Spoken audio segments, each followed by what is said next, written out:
대한민국 국민이라면 누구나 기억하고 기념해야 할 6.25 전쟁의 역사를 성경적 세계관으로 알리고 전하는 6.25 잊지 말아야 할 그때 그 역사 특간입니다.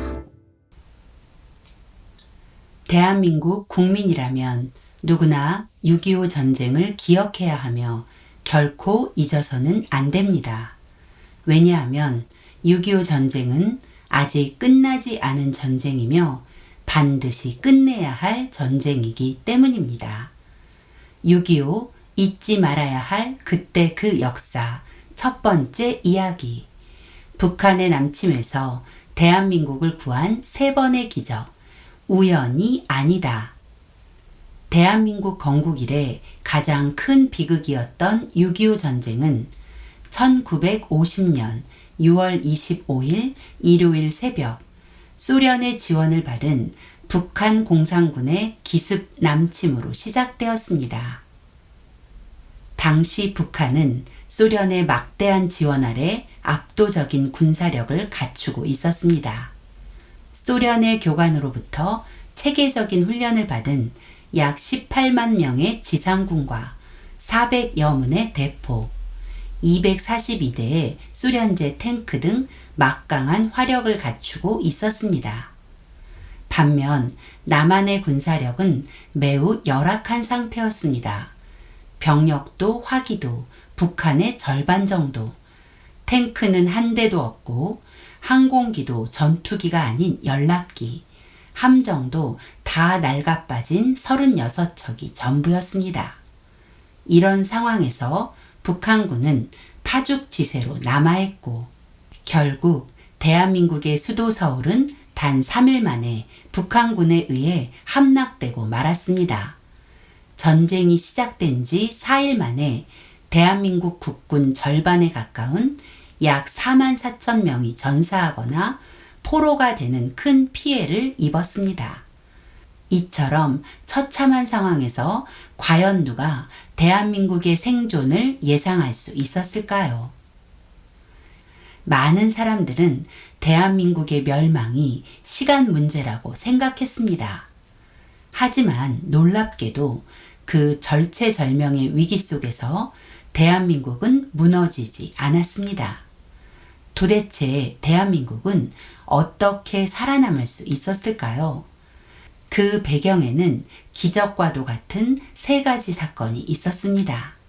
첫째, 미국의 신속한 참전 결정이었고, 둘째, 유엔이 대한민국을 위해 참전을 결정한 것이었습니다. 그리고 셋째는 북한 공산군이 서울을 점령한 뒤 약 일주일 동안 서울에 머물며 지체한 것입니다. 지금부터 이 사건들이 왜 기적과 같은 일인지 또 어떻게 대한민국을 구한 중요한 열쇠가 되었는지 살펴보겠습니다. 대한민국을 위기에서 건져낸 첫 번째 열쇠는 트루먼 미국 대통령의 신속한 미군 참전 결정이었습니다. 6.25 전쟁이 발발한 당시에는 한미상호 방위 조약이 체결되기 전이었기 때문에 미국이 이 전쟁에 반드시 참전해야 할 이유가 없었습니다. 더구나 6.25 전쟁이 발발할 당시 미군은 이미 대한민국에서 철수한 상태였습니다.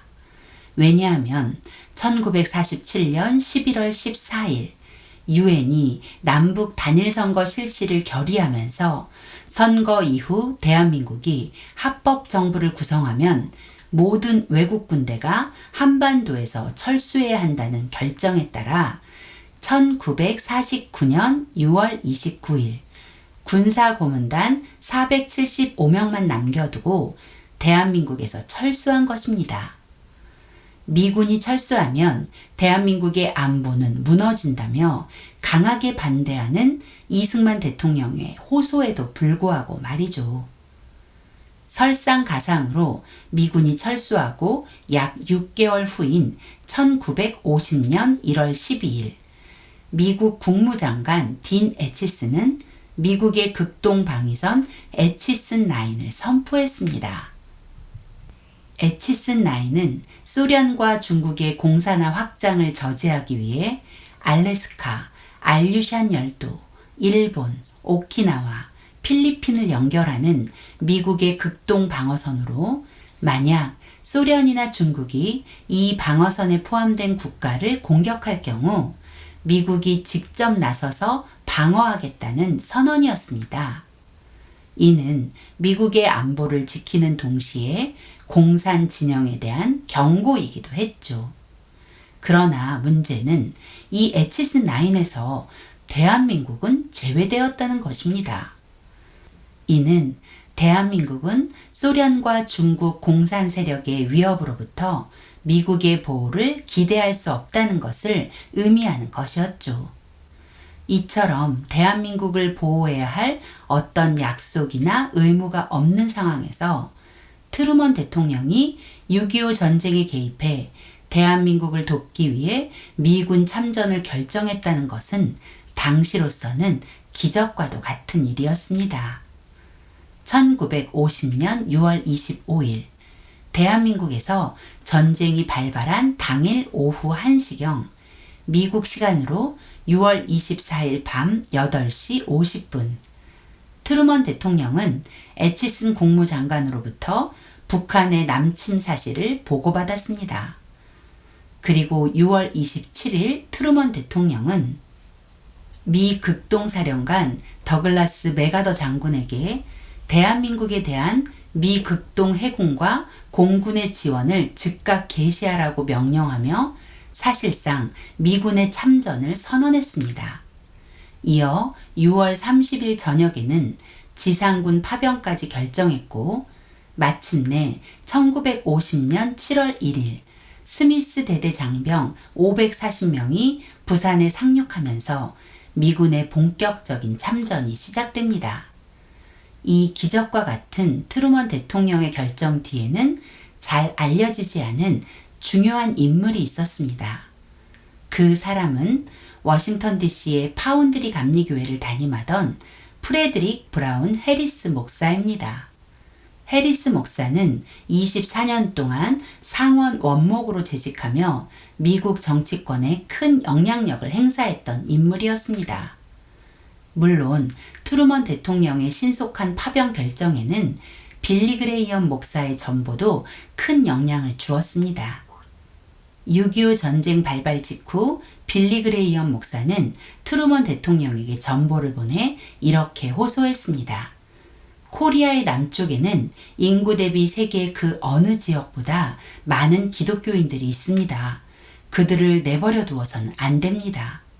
하지만 당시 빌리 그레이엄 목사는 31살의 젊은 목사로 트루먼 대통령을 직접 만난 적은 없었습니다.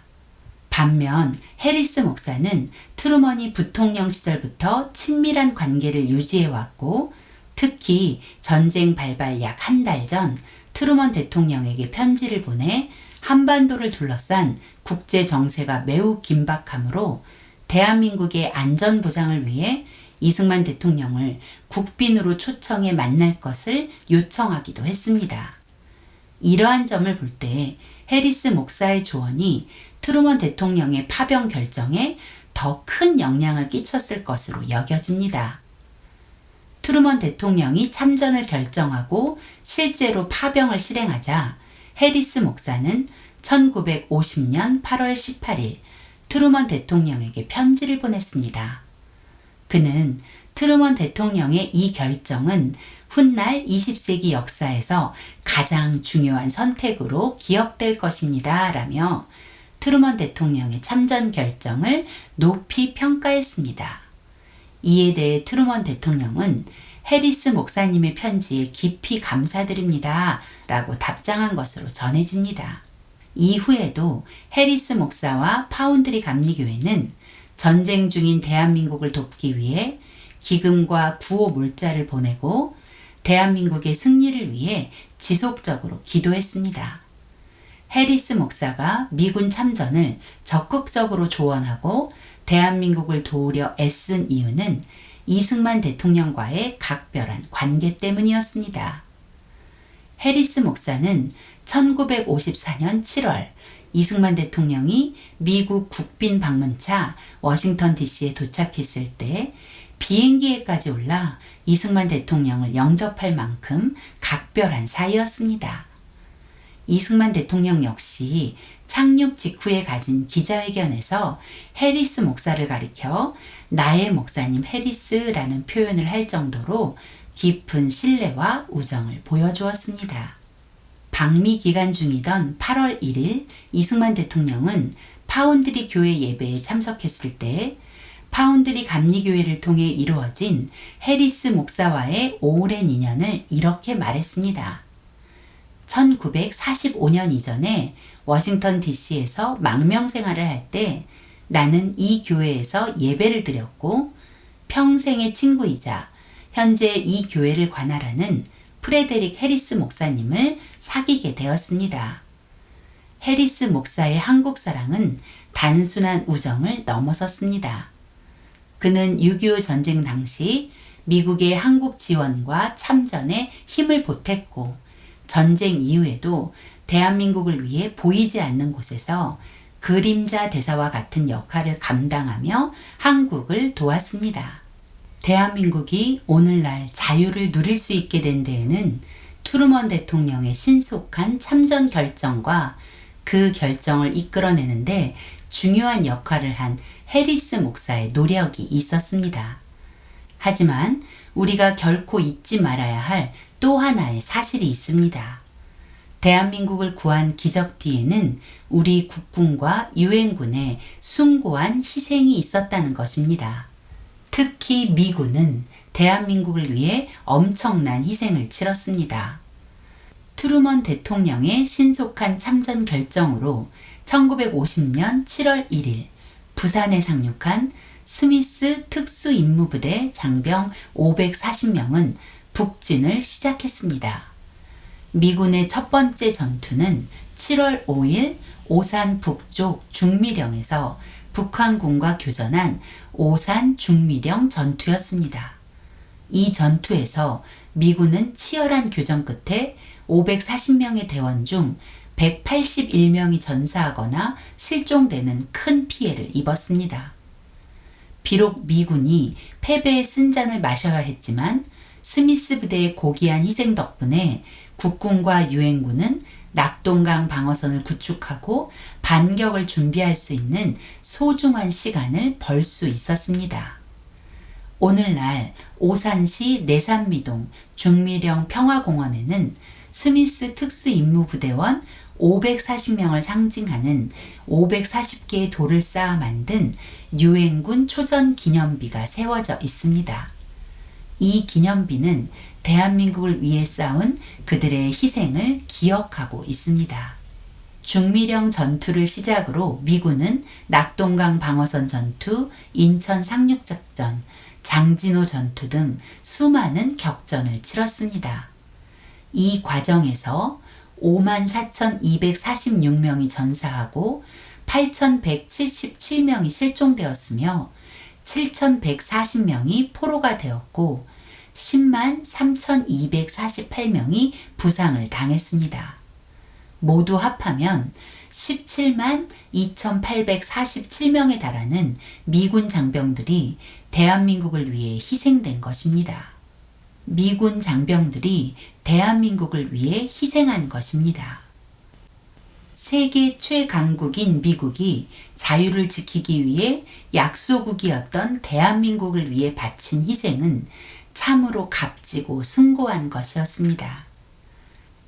특히 우리에게 깊은 감동을 주는 것은 미국 대통령을 비롯한 장관, 장군 등 최고위층의 아들 142명이 6.25 전쟁에 자원 참전했으며 그중 35명이 전사했다는 사실입니다.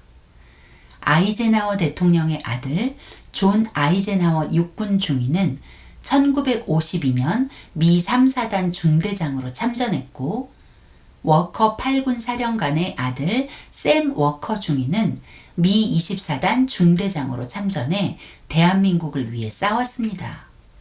6.25 전쟁에서 사단장과 군단장을 거쳐 8군 사령관까지 지낸 벤플리트 장군의 아들 제임스 벤 플리트 2세 공군 대위도 폭격기 조종사로 참전했습니다.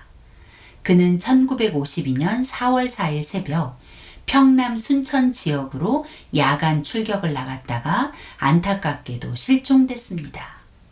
또한 미 해병 제1항공단장 필드 해리스 장군의 아들 윌리엄 해리스 소령은 중공군의 2차 공세 때 장진호 전투에서 전사했습니다. 미 중앙정보국 앨런 덜레스 국장의 아들 앨런 메시 덜레스 2세 역시 해병 중위로 참전했다가 머리에 총상을 입고 평생 후유증을 안고 살아야 했습니다. 지금도 하버드 대학교의 하버드 메모리얼 교회 한쪽 벽면에는 한국 전쟁에 참전했다가 전사한 20명의 장병들의 이름을 동판에 새겨 대한민국을 위해 헌신한 그들의 숭고한 희생을 추모하고 있습니다. 아울러 월터 리드 미 육군병원에는 6.25 전쟁 당시 중상을 입은 용사 수십 명이 여전히 침상에 누워 투병 중이라고 합니다. 그뿐만 아니라 미국은 6.25 전쟁에 천문학적인 비용을 아낌없이 쏟아부으며 대한민국을 도왔습니다. 2009년 미국의 국방정보센터가 미 의회 조사국 등의 자료를 바탕으로 산출한 바에 따르면 당시 미국이 부담한 전쟁 비용은 자그만치 670억 달러에 달합니다. 이를 현재 가치로 환산하면 6,910억 달러로 하나로는 약 767조 원에 이르는 거액입니다. 이처럼 미국은 한국을 지키기 위해 무기, 장비, 탄약 등 군수 물자만 지원한 것이 아니라 한국 국민 전체를 먹여 살리며 함께 싸웠고 고귀한 생명까지 바친 것입니다. 만약 그때 미국의 도움이 없었다면 자유대한민국은 6.25 전쟁과 함께 역사 속으로 사라졌을지도 모릅니다. 오늘날 우리가 누리고 있는 경제적 풍요와 자유는 결코 당연하게 얻어진 것이 아닙니다.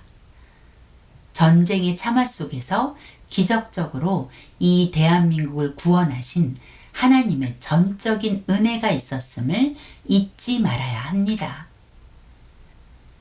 이와 더불어 목숨을 바쳐 대한민국을 지켜낸 국군과 유엔 장병들의 숭고한 희생 역시 우리 가슴 속에 영원히 기억되어야 할 것입니다.